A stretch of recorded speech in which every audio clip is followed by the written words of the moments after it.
구매 대행과 사입의 장단점, 그리고 단점을 어떻게 극복해야 하는지, 나랑 잘 맞을 수 있을지 정리해 드릴 테니까요. 이 영상을 보시고 한번 판단하시면 좋을 것 같아요.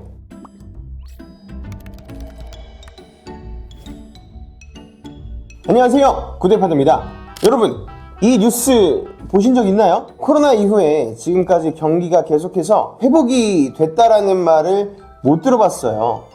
그래서인지 코로나 시기부터 회사 다니면서 부업을 하는 엔잡러가 엄청 늘었고 지금은 60만 시대라고 합니다. 이게 사상 최고치래요. 21년도부터 저도 구매 대행으로 부업을 시작했는데 지금은 그 사입하고 그 ODM하고 OEM에서 브랜드를 운영하고 있고, 그리고 3PL이랑 배대지, 그리고 조그마한 광고 대행사 등등 여러 사업을 하고 있는데 제가 여러 가지 사업을 해서 엄청 대단한 사람은 절대 아니고 오래 한 사람도 아니지만, 초보자가 처음 온라인으로 부업 시작할 때 어떤 사업이 좋을까요? 라고 물어본다면 쇼핑몰이 괜찮다고 아직도 생각합니다. 물론 아니라고 생각하시는 분들도 있겠죠. 이 쇼핑몰은 크게 내가 사오는 사입과 남의 거를 대신 파는 위탁 판매 형식이 있는데, 저는 국내 위탁은 많이 해보지 않아서 위탁은 구매 대행으로 설명을 드려보도록 하겠습니다. 그러면 초보자는 사입이 잘 맞을까요? 구매 대행이 잘 맞을까요? 어떤 걸 추천할 수 있을까요? 이거에 대해서 오늘 영상으로 한번 다뤄보도록 하겠습니다. 둘 다 하고 있는 경험자로서 구매 대행과 사입의 장단점, 그리고 단점을 어떻게 극복해야 하는지, 나랑 잘 맞을 수 있을지 정리해 드릴 테니까요. 이 영상을 보시고 한번 판단하시면 좋을 것 같아요. 구매 대행이 뭐예요? 사입이 뭐예요? 라고 물어보시는 저희 구독자분들은 없을 거라 생각하지만, 완전 초보자, 혹시 처음 보시는 분들이 계실 수도 있으니까 구매 대행과 사입에 대해서 간단히 설명드릴게요. 먼저 해외 구매 대행은 말 그대로 고객이 주문한 제품을 우리가 해외에서 대신 구매해 주는 거죠. 그래서 실제로 우리가 상품을 한 번도 보지도 않고 판매하는 경우도 많습니다.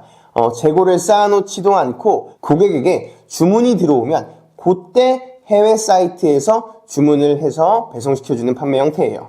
사입은 내가 상품을 먼저 사서 상품을 매입해서 재고를 쌓아두고 판매하는 형태입니다. 로켓크로스, 판매자 로켓, 이런 것들 한 번쯤 들어보셨을 거예요. 이게 쿠팡 창고에다가 내가 사입한 재고를 미리 쌓아두고 판매하는 판매 방식인 거예요. 구매 대행과 사입, 장단점 빠르게 먼저 설명드려보도록 하겠습니다. 먼저 구매 대행 장점이에요. 첫 번째, 재고 리스크가 없어요. 못 팔았을 때 남는 게 없어요. 그래서 부담이 좀 적다. 그리고 두 번째, 처음 물건을 큰 돈으로 사올 필요가 없어요. 그래서 소자본으로도 시작이 가능합니다. 세 번째, 상대적으로 마진이 높습니다. 마진율이 높다라는 게 아니라 마진이 높은 거예요. 왜 마진이 높냐? 비싼 걸 파니까요. 다음, KC 인증이 면제되는 구매 대행 특례 제품을 판매할 수 있습니다.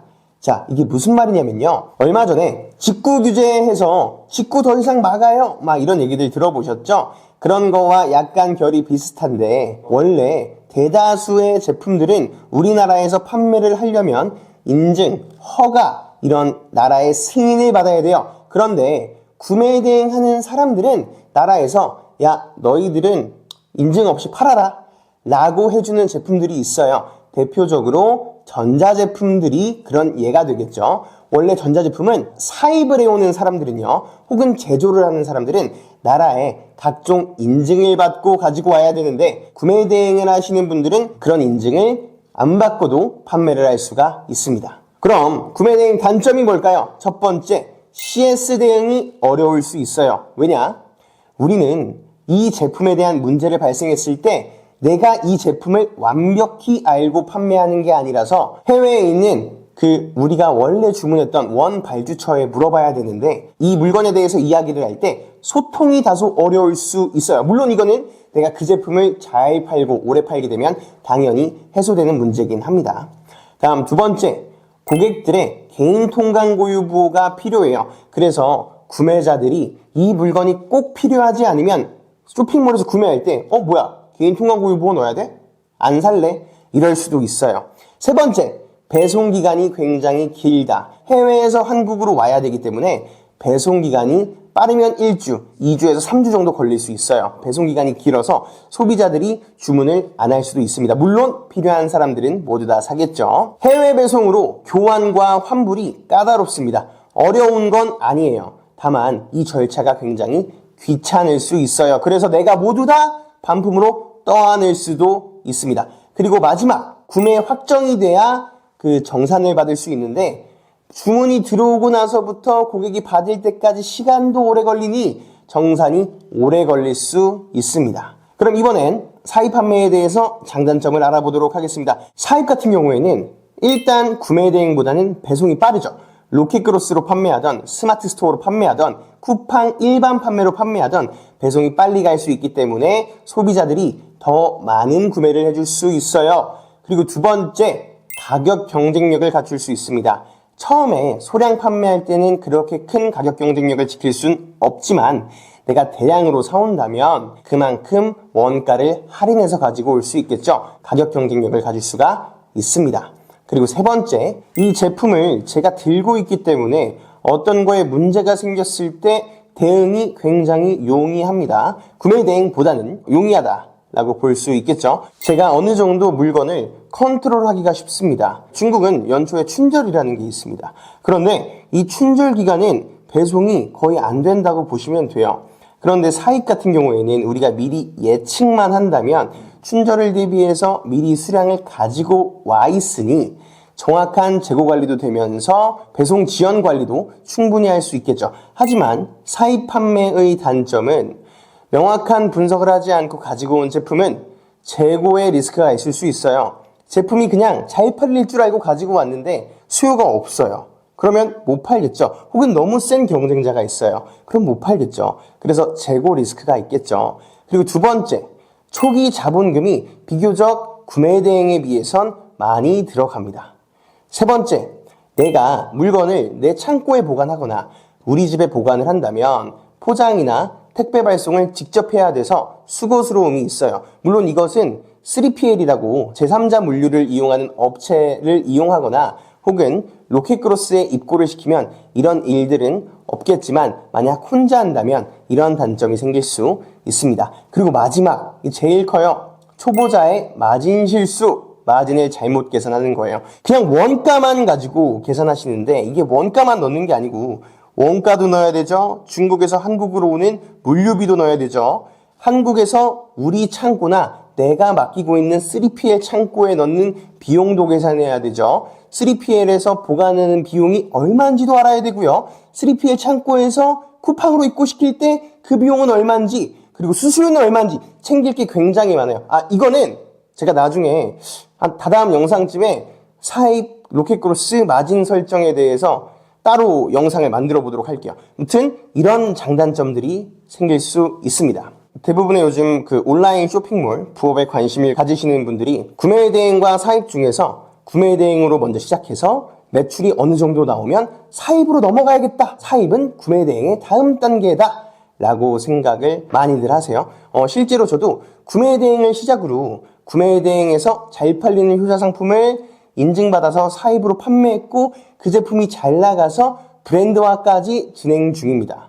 그런데 이제 와서 생각해보면 구매 대행의 다음 단계가 사입이다?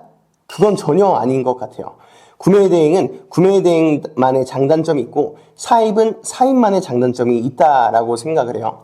그래서 구매 대행의 다음 스텝이 사입이다 라기보다는 서로 다른 업무인 것 같다 라고 생각을 합니다. 이런 사람들한텐 이런 걸 추천해요 라고 말하는 걸 원하실 것 같아서 구매 대행은 이런 사람들한테 추천을 합니다.